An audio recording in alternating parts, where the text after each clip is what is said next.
Hey guys, what's up? So it's been a long time, and I apologize for that.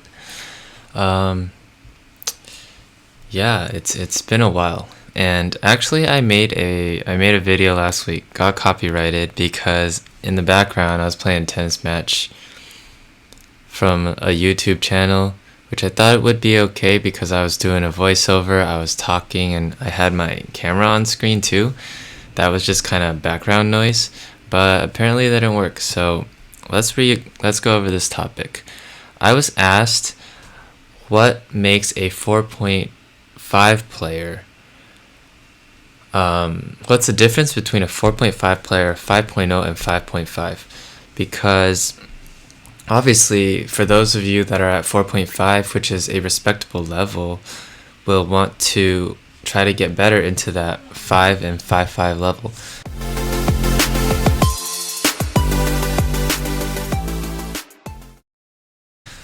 But I think the reason there's that gap sort of is 5.5 and 5.0.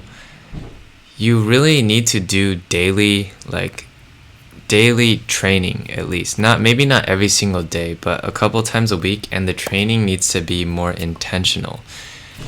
It's hard for me to say, okay, 5.0 players have this, A, B, and C in their game, because that's not true. A 4 or 5 player can have a better forehand than a 5.0 player. It's just that the 5.0 player is better at playing matches. People need to realize that, look, we have these rating systems, and the only thing that rating system does is to basically show a record of who has won what type of matches against other people of similar ratings. So it is possible for a 4.5 to beat a 5.0, but it's also saying if you're still a 4.5, and even though you beat a 5.0, it doesn't mean you're necessarily 5.0. It's how consistently can you beat different kinds of 5.0 players. I'm gonna go into like an example of just what's going on with play styles and matchups. Say, let's break down my game, for example. I would say right now, my backhand, I'm not confident in it. I haven't been playing tennis very much at all lately, which is also part of the lack of content I've been putting out, but a lot of other stuff going on in my life. But I have not left you guys, but let's go back to the analysis. Forehand I'm more comfortable with. Even on an off day, I can at least get that in.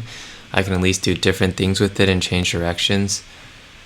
Back to the backhand, I can fall back on my slice, but when I'm playing a ton of badminton, my slice doesn't feel as good because just the weight of the ball. Because the slice is a lot of feel, and when I'm playing another sport, like exponentially more than I'm playing tennis, the feel kind of goes away. But that comes back pretty quick. Let's say I'm not right, I can still slice. I have friends who I can beat. The score wouldn't be very close. Their backhands, just the basic like rally backhand, better than mine, in my opinion. So I wouldn't say like just because you have certain strokes,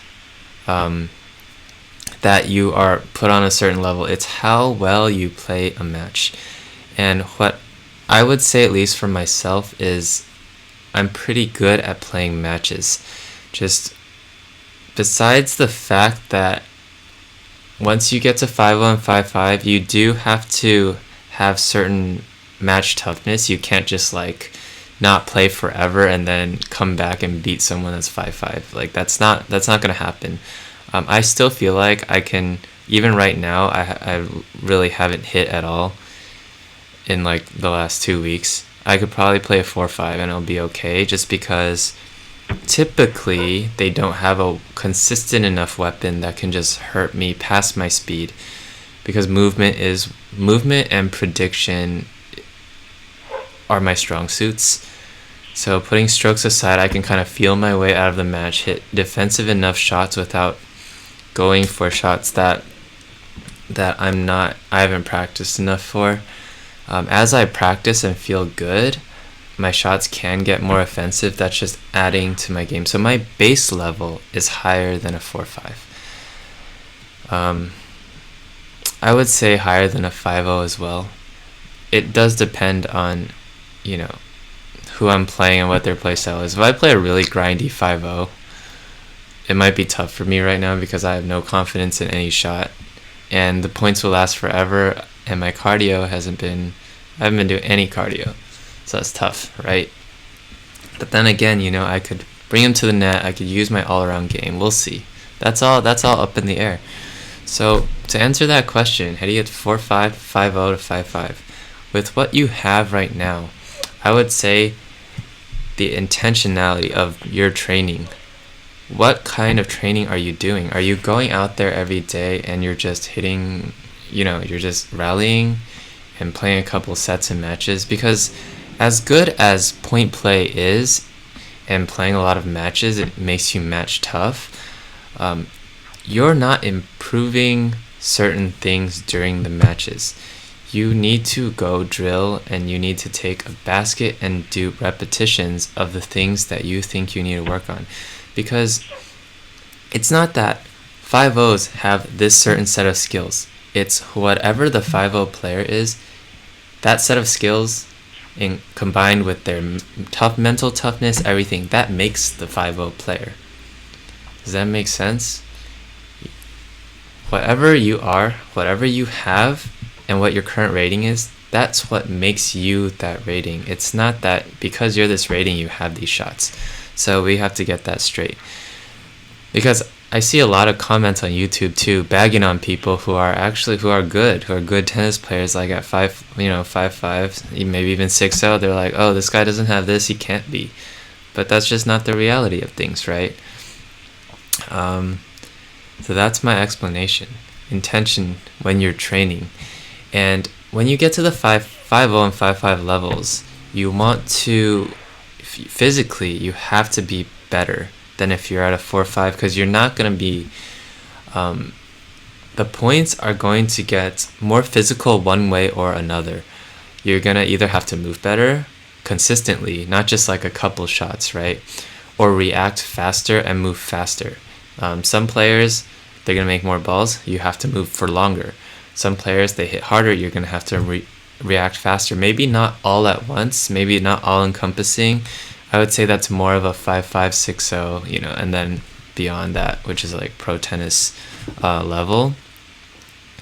But physically, that's why you have to kind of train. You have to be pretty diligent about training and being intentional about what you're training at the 5.0 and 5.5 level, because at some point, just going out and rallying is not going to develop you physically for a match against better players with a certain number of skills, because they're gonna be decent in certain points when they're at 5.0 or 5.5.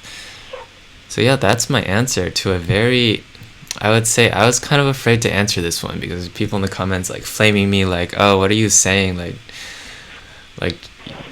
give us a more clear answer. I don't know. But tennis is not a clear game. I can lose to anyone at any given day. And that's basically any sport at any level, is you have to perform that day. It doesn't matter what rating you are. So yes, rating can tell you where you are compared to others on average, but it doesn't tell you exactly what level you are on that day. The day you are playing the match is the most important